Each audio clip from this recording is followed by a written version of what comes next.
All right, so we're gonna start it off with the sport mode.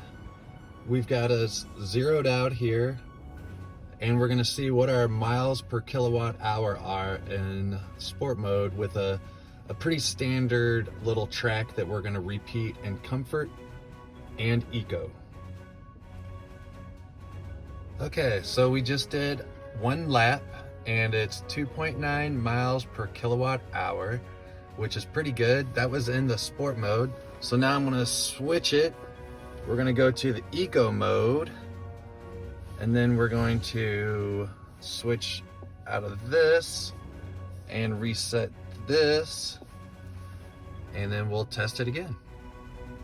All right, so our comparison shows a slight increase up to 3.0 miles per kilowatt hour. And another thing I noticed was while I was driving, if I did a resume on the cruise control, in eco mode, it was a lot slower to get back up to that resume speed, whereas in sport mode, it was much more faster in the acceleration to get back up to that speed. So I think some of the gains and efficiency with the eco mode are gonna be how the throttle responds to you as a driver, but depending on how you drive, some of those gains might not be as strong. So just in general, if you drive a little bit more modestly, not hard accelerations, trying to go with the flow of traffic, not a lot of start and stop, I think that's gonna give you a good efficiency gain. And the eco mode will just kind of lessen the throttle response or slow down your acceleration so it's not using as much power. And I'll show you guys an example of that here in a second. Okay, so I have the speed set for 48 miles per hour. This is in eco mode. I'm gonna hit resume, and you can watch it's kind of slow and accelerating and getting up to that 48. Still trying to get there, very gradual. All right, and now I am in sport mode, and we're gonna do the same test. So I just hit resume, and I can feel it. It's much quicker in the acceleration, getting me up to speed. Okay, so now we're in eco mode, and I'm gonna floor it and see how long it takes or how quickly we can get up to 60.